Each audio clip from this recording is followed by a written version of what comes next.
اور سوال لیتے ہیں، دیکھتے ہیں ہمارے پاس سوال کیا موجود ہے۔ سوال یہ پوچھا گیا ہے کہ آج سے 30 سال پہلے کسی نے دکان یا پلاٹ کرائے پر لی، مالک دکان نے ایڈوانس کے طور پر 20,000 روپے لیے، جن کی اس وقت بہت زیادہ قیمت تھی۔ اب مالک دکان کرایہ داروں کو دکان سے نکلنے کے لیے کہہ رہا ہے، تو کیا وہ 20,000 روپے ہی واپس کرے گا؟ اس طرح تو کرایہ داروں کا بہت نقصان ہوگا۔ 30 سال پہلے 20,000 روپے میں 4-5 کمرے بن جاتے تھے، آج تو ایک بھی نہیں بن سکتا۔ تو جواب عرض یہ ہے کہ جناب،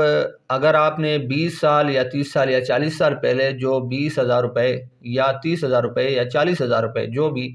آپ نے ایڈوانس کے طور پہ مالک کے مکان سے یا مالک کے دکان سے یا مالک کے پلاٹ سے جو رقم جمع کروائی تھی، واقعتاً آپ کے بقول جس طرح آپ نے فرمایا کہ اس وقت ان پیسوں کی بہت بڑی وقت تھی، بہت بڑی قیمت تھی کہ ان 20,000 روپے میں 30 یا 40,000 روپے میں یا 50,000 روپے میں بہت کچھ ہو سکتا تھا، جبکہ آج اس زمانے کے اندر جو کہ قیمت پیسہ جو ہے وہ ڈی ویلیو ہو چکا ہے، اور 20,000 روپے کی کوئی اس زمانے کے حساب سے آج کوئی بھی ویلیو نہیں رہی ہے۔ اسی طرح 30,000 روپے ہیں یا 40 یا 50,000 روپے۔ تو یہ لیکن آپ ذہن میں رکھیں کہ جو مالک مکان ہے، جتنی رقم اس نے ایڈوانس کے طور پہ لی ہے، کرایہ داروں کو وہ وہی رقم ادا کرے گا، اس سے زیادہ رقم ادا نہیں کرے گا۔ اگر وہ زیادہ رقم ادا کرتا ہے تو جو کرایہ دار ہوں گے جنہوں نے 20,000 روپے آج سے 30 سال قبل ایڈوانس کے طور پہ جمع کرائے تھے، اگر آج مالک مکان سے یا مالک دکان سے وہ اس بات پہ جھگڑتے ہیں کہ ہم نے 20,000 جمع کرایا تھا، چونکہ اس وقت بہت اس کی ویلیو تھی، وقت تھی، قیمت تھی، آج 20,000 روپے کی کوئی وقت نہیں ہے، تو آپ اس حساب سے ہمیں قیمت بڑھا کے دیں گے۔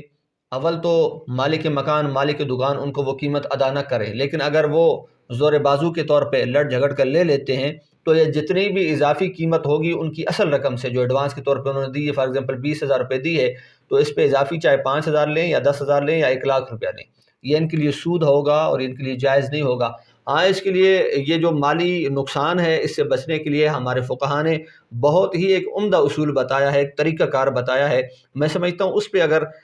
لوگ عمل کر لیں تو وہ کافی بہتر ہے۔ اس کے لیے طریقہ کار کیا بتایا؟ فرمایا کہ اگر آپ نے اسی طرح آج بھی کسی سے مکان ہے یا دکان ہے کرائے پر لینی ہے، تو اس کے لیے آپ بجائے پاکستانی جو روپیہ ہے، جو قیمت ہے، اس پہ آپ معاہدہ نہ کریں، سودا نہ کریں، اور ایڈوانس کے طور پہ اسے شمار نہ کریں، بلکہ آپ جو ڈالر ہے اس کو استعمال کریں۔ یعنی آپ یہ معاہدہ کریں کہ آج ہم یہ جو لین دین کر رہے ہیں، یہ جو 20,000 روپیہ میں آپ کو دے رہا ہوں، تو اس وقت دیکھیں کہ ڈالر کی جو ویلیو ہے وہ روپے کے مقابلے میں کیا ہے، یعنی $1 پاکستانی کتنے روپے بنتے ہیں۔ تو اسی طرح آج کے 20 سال بعد یا 30 سال بعد جب ہم یہ دکان آپ کو واپس کریں گے یا یہ مکان، یہ پلاٹ ہم آپ کو واپس کریں گے، تو اس حساب سے جو اس وقت ڈالر کی جو قیمت ہوگی، جو ویلیو ہوگی، اس حساب سے ہم آپ سے پیسے وصول کریں گے۔ یہ جب معاہدہ ہو جائے گا تو ڈالر تو جو ہے وہ روز بروز اگر بڑھتا بھی جاتا ہے، اور پھر آپ لوگ کا معاہدہ اس بات پہ ہوا ہے، اگر آج آپ 20,000 روپے ادا کرتے ہیں، یعنی مالک مکان کو، مالک دکان کو، پھر آج سے 20 سال بعد، 30 سال بعد جب آپ ان سے وہ پیسے لیں گے تو ظاہر سی بات ہے آپ کا معاہدہ ہوا ہے۔ اگر آج $1 پاکستانی فار ایگزامپل 250 روپے کا چل رہا ہے، اس وقت جا کے وہ 1,000 روپے کا بھی ہوتا ہے، تو آپ نے چونکہ معاہدہ کیا ہوا ہے اور معاہدے کے مطابق ان کو ڈالر کے حساب سے آپ کو قیمت ادا کرنی ہے، تو اس میں آپ کو یہ بینیفٹ اور فائدہ ہوگا کہ آپ جتنا بھی آپ کو مالی بحران اور نقصان ہونے والا تھا اس سے آپ محفوظ ہو جائیں گے اور بچ جائیں گے۔ اور یہ رضامندی سے چونکہ معاہدہ طے پایا ہے، لہٰذا اس میں کوئی دوسرا شائبہ بھی نہیں ہے کسی چیز کا، تو لہٰذا اس طرح کا اگر عمل کر لیں تو وہ زیادہ بہتر ہے۔ لیکن یہ جو صورت مسئولہ ہے، جو سوال پوچھا گیا ہے، اس میں مالک دکان، مالک مکان وہی قیمت ادا کرے گا کرایہ داروں کو جو آج سے 20 سال قبل انہوں نے